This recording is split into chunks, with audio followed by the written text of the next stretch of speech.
You know, it's a tough battle. We have to fight it on so many fronts. Not only are there the legal battles over obscure issues like zoning. I mean, who'd have guessed that, you know, in order to fight abortion, you'd have to know the difference between a B2 district and a BB district and a B1 district, but it turns out you do. You know, these issues of First Amendment we've been fighting for years in many different cases. We're used to those kinds of things. We've also got a libel case going on. It's not against the city, it's against Planned Parenthood. But when the news came out that Planned Parenthood was lying to the city, and Planned Parenthood got a real black eye when that news was exposed, they decided to try to put the focus on us and demonize the pro-lifers. So they put out a full-page ad in the Aurora Beacon News claiming that the Pro-Life Action League, in my organization, has a well-documented history of advocating violence. This is false. We have always been opposed to violence. We have done everything we can to find peaceful ways and law-abiding ways to oppose abortion. And they made reference to a court case. They didn't give the name, lest anybody look it up for themselves. They used a docket number and listed a whole bunch of false accusations made during my father's trial in the case Now versus Scheidler, which he won in front of the Supreme Court of the United States twice, in an 8-1 decision and then in an 8-0 decision after the Federal Appeals Court in Chicago tried to effectively reverse the Supreme Court in one of the nation's most unusual judicial maneuvers. In fact, it's the only case we know of in U.S. history that's ever been to the Supreme Court 3 times. The first time being back in the early 90s, over whether the racketeering laws could be used against public protest. The Supreme Court said you could try, and then they turned around in 2003 and said no. This would be damaging to First Amendment rights to treat protesters as if they're gangsters. So we won that case, but Planned Parenthood lied about it in the newspaper. So we're suing them for defamation, for libel. That suit is a very complicated one. There's a law in Illinois called the Citizens Participation Act designed to protect grassroots activists like us, like these folks out here today, from being intimidated by lawsuits. Planned Parenthood has turned that law completely upside down, and they're claiming that we are intimidating them through our libel suit. Because they were trying to influence government action, namely getting their permit from the city of Aurora, by communicating with voters through this ad, supposedly they're immune from any charges of libel. So we've appealed that decision by the judge. She agreed with them to the Illinois Court of Appeals. They did not choose to hear our appeal. So we're appealing again for a rehearing, and if necessary, we'll go to the Illinois Supreme Court. Essentially, Planned Parenthood has gutted the libel laws of Illinois. You can say anything you want about anyone you want as long as you can somehow construe it in the loosest possible terms as somehow seeking a positive effect from government. So we're very concerned about that case and the effect that it would have on politics in Illinois. We already know, the whole nation knows what a corrupt state this is. Blagojevich, our former governor, is a tremendous embarrassment. He's going to go to prison, no doubt. And you know, to anything that's going to make politics in Illinois filthier is a bad thing. But particularly a law designed to protect activists is being used against them. And so we're going to fight that very hard. And that case, again, is moving forward. Good news in that case, though, is that there are still 3 or 4 counts of libel and slander which have survived the judge's ruling. And so we have an opportunity to still sue Planned Parenthood over this issue. So we'll see how these 2 different branches of the case will finally work their way out.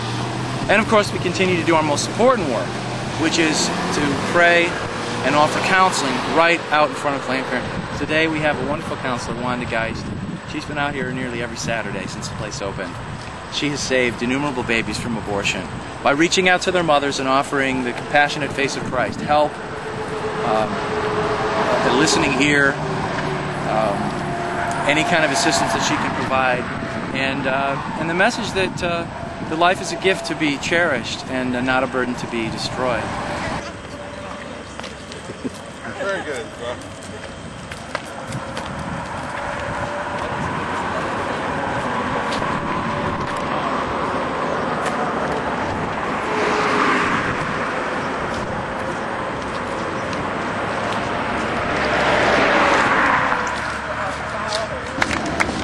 As so many of you, I'm sure, know, but it's worth revisiting the history. Back in 1995,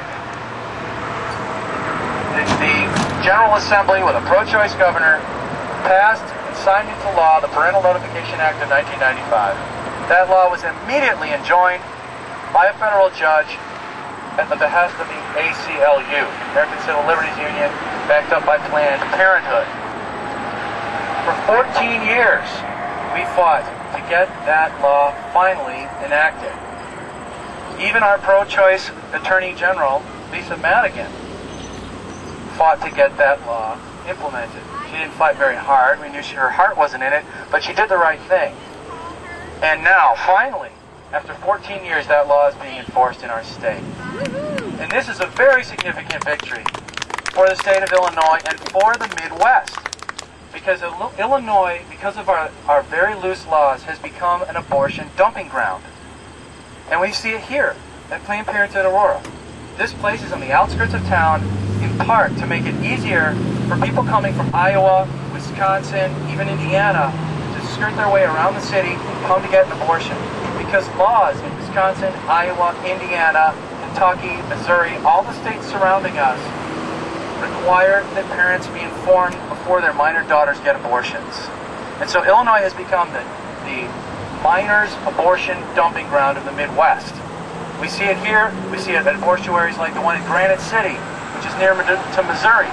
There's cars from other states in that parking lot all the time. That's going to end because of this enactment.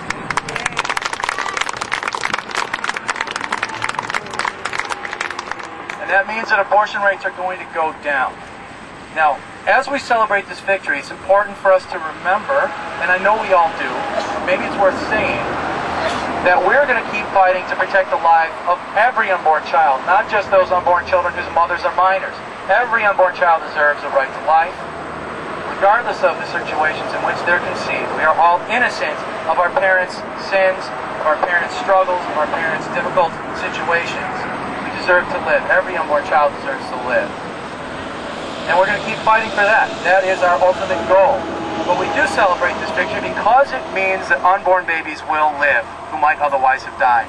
These laws have been shown to save lives because when girls have to tell their parents, they think a little harder about the decision. When they tell their parents, the opportunity for the parent to say, I want to help. What can I do? Planned Parenthood likes to make it sound as if the only girls who don't already sit down and have a heart-to-heart with their parents are the ones whose dads are going to beat them or throw them out of the house. That's the lie that they tell. The reality is that an awful lot of girls whose parents are loving pro-life Christians don't tell them they're pregnant or getting an abortion because they don't want to deal with it. They're scared. They haven't really had the chance to test their parents' love yet. They don't know. And this law will hopefully give them the opportunity to find out if their parents are willing to help. Give those parents a chance not to have the horrible experience of finding out that a grandchild was aborted last year, 2 years ago, 3 years ago, after the depression and the suicidal thoughts finally become too much, or after the botched job that the abortionist did leads to a hospitalization. They'll be able to find out that the situation is there beforehand, reach out and save that grandchild. So this is a tremendous victory for Illinois parents, and for the whole Midwest. And we're going to see abortion rates go down.